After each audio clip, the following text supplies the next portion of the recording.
নমস্কার বন্ধুরা, আমি পিউ আবার চলে এসেছি তোমাদের কাছে আজকে একটা রেসিপি নিয়ে। আজকে আমি তোমাদেরকে খিচুড়ি রান্না বানিয়ে দেখাবো। নিরামিষ খিচুড়ি, গোবিন্দভোগ চাল দিয়ে আর সোনামুগ ডাল দিয়ে। তো খিচুড়ি খেতে কার কার ভালো লাগে তোমরা আমাকে অবশ্যই কমেন্টে জানিও। আমার তো গোবিন্দভোগ চালের খিচুড়ি খেতে দারুণ লাগে, আর সঙ্গে যদি আলুর দম থাকে তাহলে তো একদম জমে ক্ষীর। তো চলো আমি এই তোমার সোনামুগ ডাল আর গোবিন্দভোগ চালের খিচুড়িটা কি করে বানালাম, আর সঙ্গে আছে আলুর দম। তো কি করে বানালাম সেটা চলো তোমরা চটপট দেখে নাও। আর খিচুড়ি বানাতে তো তোমরা অবশ্যই বুঝতেই পারছো, খিচুড়ি বানাতে ডাল আর চাল অবশ্যই লাগবে। তো চলো এবার রান্নাটা শুরু করে দিই ঝটপট।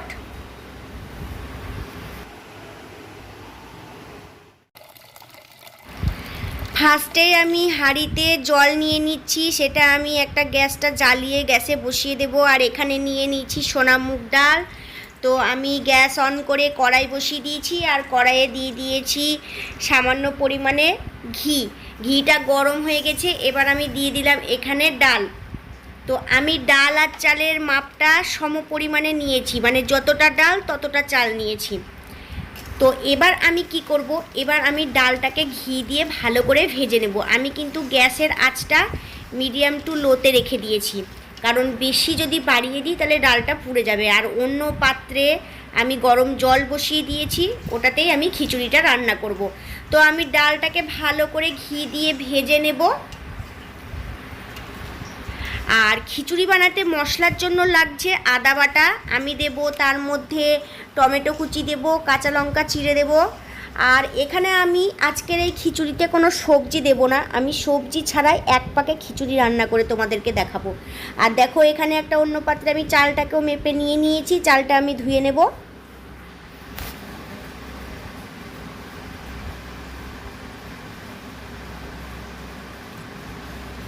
তো ডালটা ভাজা হয়ে গেছে, আমি কড়াই থেকে অন্য পাত্রে রেখে দিয়েছি।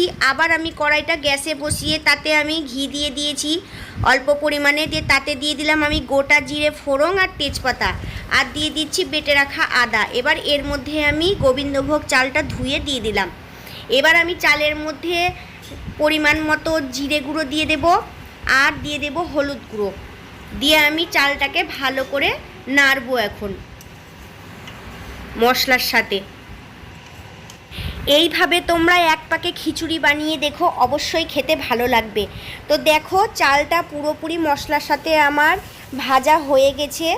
এবার আমি চাল ডাল একসাথে, যে পাত্রে আমি জল গরম করতে বসিয়েছি সেই পাত্রে আমি চাল ডাল দিয়ে দেব।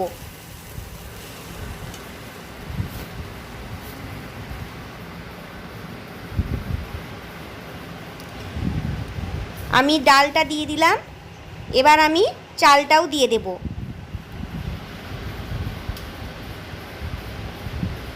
এ দেখো আমি চালটাও দিয়ে দিলাম।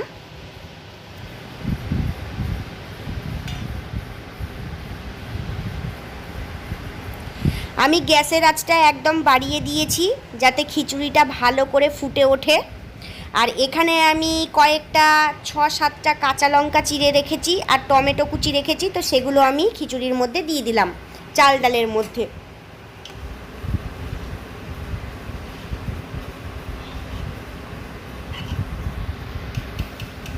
এখন থেকেই কিন্তু গন্ধটা দারুণ বেরিয়েছে বন্ধুরা, তোমরা অবশ্যই এইভাবে একবার খিচুড়ি বানিয়ে খেয়ে দেখো, কিন্তু এত খুব বড় একটা মিস করবে। তো দেখতেই পাচ্ছ 10 মিনিট হয়ে গিয়েছে, তো চাল ডালটা অনেকটাই সেদ্ধ হয়ে গিয়েছে। এবার আমি এখানে পরিমাণ মতো, নিজের স্বাদ মতো আমি লবণ দিয়ে দিলাম, আর দিয়ে দিচ্ছি চিনি। এই খিচুড়িটা একটু ঝাল ঝাল, একটু মিষ্টি মিষ্টি হবে, খেতে দারুণ লাগবে। আর সঙ্গে তো ঘিয়ের সেন্টটা আছেই, যেহেতু আমি ডালটাকে ঘি দিয়ে ভিজেছি, আবার মশলাতে আমি ঘিয়ের সাথেই কিন্তু চালটাকে কষিয়েছি। এবার আমি কিন্তু গ্যাসের আঁচটা মিডিয়ামে করে দিয়েছি, আর এখানে আমি থেকে থেকে উষ্ণ উষ্ণ গরম জল দিয়ে দিচ্ছি। আমি কিন্তু খিচুড়িতে ঠান্ডা জল একদমই দিচ্ছি না, আমি কিন্তু গরম জল সাইডে রেডি করে রেখে দিয়েছি। তো আমি কিন্তু থেকে থেকে গরম জলই খিচুড়ির মধ্যে দিচ্ছি। তো এইভাবেই নাড়তে থাকতে হবে, কারণ যদি না নাড়তে থাকি তাহলে কিন্তু তলে লেগে যেতে পারে। তাই এইভাবে কন্টিনিউ তোমাদেরকে নেড়ে যেতে হবে যতক্ষণ না খিচুড়িটা রান্না কমপ্লিট হচ্ছে।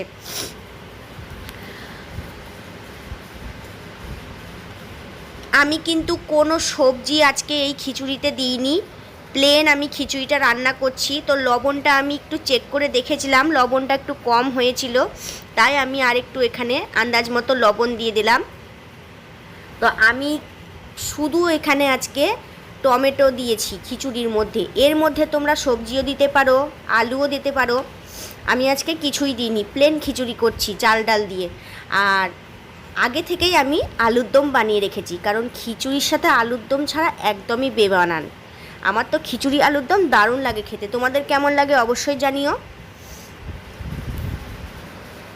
তো দেখো খিচুড়িটা কমপ্লিট হয়ে গিয়েছে রান্না। এবার আমি কি করব, এবার আমি এর মধ্যে দিয়ে দিয়েছি ঘি।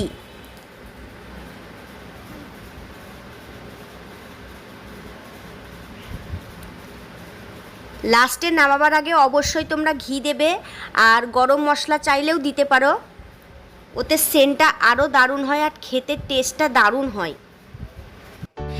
আমি আজকে শুধু ঘি দিলাম, গরম মশলাটা দিইনি।